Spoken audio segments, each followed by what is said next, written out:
सभी लोगों को जय माता दी, जय गुरुदेव और जय श्री राम।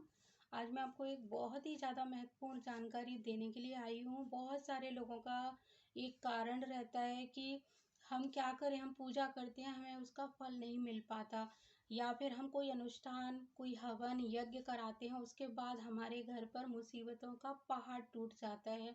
हम क्या करें, हमें किसी भी पूजा का फल भी नहीं मिल रहा है और सब उपाय करने के बावजूद भी हमारे काम नहीं बन रहे हैं। तो इसका क्या कारण हो सकता है? तो मैं आपको बता दूं कि इसका सिर्फ एकमात्र एक ही कारण है, जिसको मैंने आज तक समझा है, जाना है और महसूस किया है कि इसका कारण है आपकी कुलदेवी या कुलदेवता का नाराज होना। तो आज मैं आपको कुलदेवी कुलदेवता के बारे में सब कुछ बताने वाली हूँ। जिन लोगों को नहीं पता है कि उनके कुलदेवी कुलदेवता कौन है, वो किस तरह उनको मनाएं, किस तरह उनकी पूजा करें, वो भी बताऊंगी। तो चलिए आज कुलदेवी के बारे में आपसे कुछ बातें करते हैं। और सबसे ज़्यादा ज़रूरी बात ये कि कुलदेवी के बारे में जो कुछ मैंने बताया, अगर आपको अच्छी तरह समझ आ जाए तो आप एक चार्ट पेपर पर कुलदेवी कुलदेवता के बारे में सब चीज़ नोट करें पॉइंट से। उनसे क्या परेशानी होती है जब वो नाराज हो जाते हैं, उनसे क्या लाभ है, उनसे क्या हानियां हो सकती हैं, इस तरह पॉइंट नोट करें। और आपकी अगर कोई कुलदेवी कुलदेवता हैं जिनके बारे में आपको पता है, तो उनका फोटो वहां पर जरूर लगाएं और उस चार्ट पेपर को फ्रेम कराकर अपने घर के किसी भी हॉल में उसको रखें। जिससे क्या होगा कि आपके जो बच्चे हैं वो उसको पढ़ेंगे, समझेंगे और महसूस करेंगे कि कुलदेवी कुलदेवता का पूजा करना कितना ज़रूरी है, उनका मनाना कितना ज़रूरी है। इसके अलावा क्या होगा कि आपके घर में अगर कोई आता है, गेस्ट आएगा, जब वो उसको देखेगा, पढ़ेगा, तो उसको भी एक बार को लगेगा कि हाँ, शायद ये परेशानी मेरे घर भी हो रही है, तो मुझे भी ऐसा करना चाहिए। तो जाने अनजाने में आप भी इस पुण्य के भागी बनेंगे। तो चलिए हम शुरू करते हैं कि कुलदेवी कुलदेवता की पूजा क्यों आवश्यक है। शास्त्रों में भी कहा जाता है कि कुलदेवी और कुलदेवता की कृपा के बिना कोई भी शुभ कार्य संभव ही नहीं है। बहुत से लोग किसी परेशानी में या भावना में बहकर कोई उपाय कर लेते हैं, लेकिन वह जानते हैं नहीं है कि जब तक कि कुलदेवी या कुलदेवता को नहीं पुकारोगे तब तक आपकी कोई भी साधना करना बेकार है। वो साधना कुलदेवी के बिना भलीभूत नहीं होगी, उल्टा कुलदेवी नाराज हो सकती हैं। महाराष्ट्र में, राजस्थान में, दक्षिण भारत में और मध्य प्रदेश के अधिकांश घरों में आज भी कुलदेवी की पूजा की जाती है। उनकी मूर्ति या फिर सुपाड़ी के रूप में उनको अपने पूजा घर में स्थान दिया जाता है। और वो लोग यात्रा पर जाने से पहले, घर में किसी भी शुभ काम से पहले कुलदेवी या कुलदेवता को निमंत्रण जरूर देते हैं या उनको बताते जरूर हैं। हर काम में उनका इस्तेमाल करते हैं। आज तक पूरे देश में नहीं कह सकते, हो सकता है नॉर्थ वगैरह में भी लोग करते होंगे, बहुत कम, लेकिन लोगों को अभी तक इनके बारे में पता है। इसलिए अभी जिन लोगों को नहीं पता है वो लोग भी करें, और जिन लोगों को अभी तक पता चल चुका है लेकिन वो करते नहीं है, अब से वो भी जल्दी शुरू कर दें। लेकिन सबसे ज़्यादा अफसोस की बात है कि 75% लोग अभी तक नहीं जानते हैं कि उनके कुलदेवी कुलदेवता कौन हैं, जिसके कारण उनके घर में दिन पर दिन परेशानियां बढ़ने लगती हैं। कुलदेवी की कृपा के बिना आनुवंशिक बीमारियां पीढ़ी दर पीढ़ी बढ़ने लगती हैं। कोई एक बीमारी सभी पीढ़ियों में पाई जाती है। तनाव का माहौल होने लगता है। बच्चे गलत रास्ते पर चले जाते हैं। शिक्षा पूरी नहीं हो पाएगी, और अगर पूरी हो गई तो जॉब नहीं लग पाएगी, और लग भी गई तो संकट के बादल उस नौकरी के ऊपर छाए रहेंगे।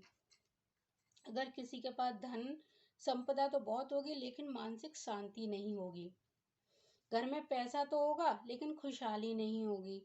यात्राओं में दुर्घटना का सबसे बड़ा जो कारण होता है वो कुलदेवी कुलदेवता का रुष्ट होना माना जाता है। बिजनेस में ग्राहकों पर अच्छी पकड़ बनाने का कारण भी कुलदेवी है, और पकड़ ना बनाने का कारण भी कुलदेवी का रूठना है। ठीक है। इसके अलावा नौकरी लगते लगते रह जाना, संतान सुख न मिल पाना कुलदेवी की नाराजगी का ही एक हिस्सा हो सकता है। परिवार में शादी जैसे शुभ कार्य का रुक जाना, अचानक घर में अनहोनी घटनाओं का शुरू हो जाना, ये भी एक कारण है।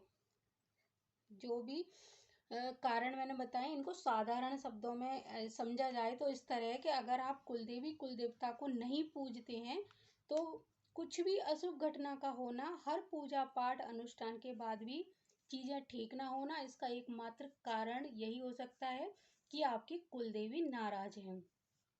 लाभ प्रयासों के बावजूद भी आपकी प्रॉपर्टी नहीं बिक पा रही है तो आप एक बार अपनी कुलदेवी के धाम जाकर बोल कर आओ, साल भर के अंदर काम हो जाएगा। लेकिन इससे पहले आपको कुलदेवी को मनाना पड़ेगा, माफी मांगनी पड़ेगी, तभी पुराने कर्मों की सजा आपको मिलेगी। तो आपको ये चीज का ध्यान रखना है, अगर आपकी प्रॉपर्टी नहीं बिक पा रही है तो कुलदेवी और कुलदेवता अगर आपके नाराज हैं तो अच्छे दामों पे भी नहीं बिकेगी और उसमें बहुत सारी अड़चनें आएंगी ही आएंगी। अब जानते हैं कि सबके कुलदेवी कुलदेवता कौन होते हैं। तो अगर आपका कुल अलग है तो कुलदेवी कुलदेवता भी अलग होंगे। हजारों साल पहले अपने कुल को संगठित करने और उनको जो अतीत है उसको बचाने के लिए कुलदेवी कुलदेवता को एक स्थान पर स्थापित कर दिया जाता था। वह स्थान उनके कुल या वंश के लोगों द्वारा एक जगह चुनी जाती थी और वो उनके लोगों का मूल स्थान हो जाता था। इसे इस प्रकार भी समझ सकते हैं कि हमारे कुल के पूर्वजों ने अपने लिए एक उपयुक्त कुलदेवी या कुलदेवता का चुनाव कर लिया और उन्हें पूजना शुरू कर दिया और उसके लिए एक निश्चित स्थान पर मंदिर बनवा दिया, जिससे एक आध्यात्मिक और पारलौकिक शक्ति से उनका जुड़ाव हो सके और उनकी रक्षा कुलदेवी कुलदेवता कर सकें। कुलदेवी या कुलदेवता वंश के रक्षक होते हैं। ये वंश परंपरा के मुख्य प्रथम देवी देवता होते हैं जिनकी पूजा सबसे पहले करनी चाहिए। प्रत्येक कार्य में इनकी उपस्थिति अनिवार्य है। इनका प्रभाव इतना महत्वपूर्ण है कि अगर यह रूठ जाएं तो हनुमान जी के अलावा कोई भी देवी देवता इनके दुष्प्रभाव या इनकी के द्वारा दी गई हानि को कम नहीं कर सकते। बहुत से परिवारों ने धीरे धीरे कुलदेवी कुलदेवता की पूजा करना बंद कर दिया, उनके स्थान पर जाना छोड़ दिया या अपनी आने वाली पीढ़ियों को इनके बारे में नहीं बताया, जिसके कारण लोग उन्हें भूलते गए और संकटों में घिरते चले गए। और भी बहुत से कारण हो सकते हैं कुलदेवी को भूलने के। अब जिन लोगों को पता है कि उनके कुलदेवी कुलदेवता कौन है, उन्हें साल में एक बार नहीं तो कुछ शुभ कार्य करने से पहले वहां पर अवश्य जाना चाहिए। हर साल नहीं जा सकते तो उनकी प्रतिमा वहां से लेकर आइए और उन्हें अपने पूजा घर में स्थान दीजिए और उनकी नियमित पूजा करिए। अब बात करते हैं जो लोग अपने कुलदेवी या कुलदेवता को नहीं जानते उनके बारे में। आपको क्या करना है कि एक सुपारी को गंगा जल से धोकर लेना है और उस पर मौली लपेटकर उचित स्थान उनको अपने पूजा घर में देना है। नियमित धूप दीप दिखाकर उनकी पूजा करनी है। कुलदेवी कुलदेवता स्वरूप मानकर अपने हर शुभ कार्य में उन्हें आमंत्रित करना है। रोज क्षमा प्रार्थना करनी है। अगर कुलदेवी कुलदेवता आपकी श्रद्धा भक्ति से खुश हो जाएंगे तो सपने में आकर बस स्वयं ही अपना स्थान आपके सामने उजागर कर देंगे। वह आपको आभास करा देंगे कि उनका जो स्थान है वो कहाँ है और उनके जो कुलदेवी कुलदेवता हैं वो कौन है। तो अगर आपकी सच्ची श्रद्धा भक्ति से वो खुश हो जाते हैं तो आपको सारी चीजें सपने में आकर बता सकते हैं, या आपके खानदान के किसी मेंबर पर वो खुश हो जाते हैं तो उसको बता सकते हैं उसके सपने में, या फिर आपके कुल के किसी भी सदस्य को सपना दे सकते हैं। तो आपको कुलदेवी कुलदेवता के बारे में सारी जानकारी मैंने बता दी है। जिनको पता है वो क्या करें, जिनको नहीं पता है वो क्या करें। आप आज ही उनसे क्षमा याचना करिए। और सबसे महत्वपूर्ण बात है, अगर आप नौकरी या बिजनेस करते हो तो अपनी इनकम से कम 10वां भाग, बाकी आपकी श्रद्धा है, उस इनकम का निकालिए। कुलदेवी कुलदेवता के नाम से एक बॉक्स लीजिए, उसमें रखिए। जब भी उनके स्थान पर आप जाओ उस पैसे को वहां अगर किसी चीज की जरूरत है, रिनोवेशन की है, तो उसमें लगाइए, या वहां पर उनके नाम से कुछ भी चीज कर दीजिए। वहां पूछ लीजिए वहां के मंदिर का अगर कोई पुजारी है उनको क्या जरूरत है, और नहीं तो आप वहां पे उनकी दान पेटी में डाल सकते हैं। एक और महत्वपूर्ण बात बताना चाहती हूँ मैं कि जब आप कुलदेवी कुलदेवता का भोग लगाएं, जैसे भगवान का सारे का लगाते हैं, कुलदेवी कुलदेवता के लिए भी आप अलग से भोग रखेंगे और उस भोग को सिर्फ अपने कुल के लोगों के साथ ही खाना है, बाकी किसी बाहरी मेंबर को नहीं देना है। खास मौके पर जब आपके घर पे फंक्शन हो, उस समय जो थाली निकले, उस थाली को कुलदेवी कुल देवता के लिए अलग होनी चाहिए और बाकी भगवान के नाम की थाली अलग होनी चाहिए। और कुलदेवी वाली जो थाली है उसके सिर्फ जो भी खाना जो भी भोग होगा वो सारे सदस्य लोगों के अलावा किसी को नहीं दिया जाएगा, आप लोगों का ही खाना है।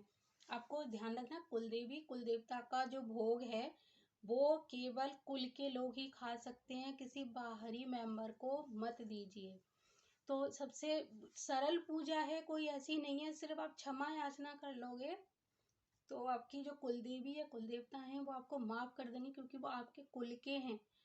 तो वो आप पर कृपा क्यों नहीं करेंगे? अगर वो आपको देखेंगे आप बहुत परेशान हो, अब अपनी गलती का आपको एहसास हो गया है, तो आपको अवश्य ही माफ़ कर देंगे।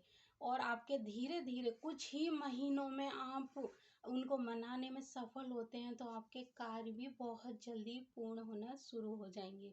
यकीन मानिए, इसको मैंने बहुत ही नज़दीक से देखा है, महसूस किया है और इसके रूठने का भी प्रभाव देखा है कुलदेवी कुल देवता के, और उनके धाम पर जाने के बाद ही चमत्कारों का प्रभाव भी देखा है।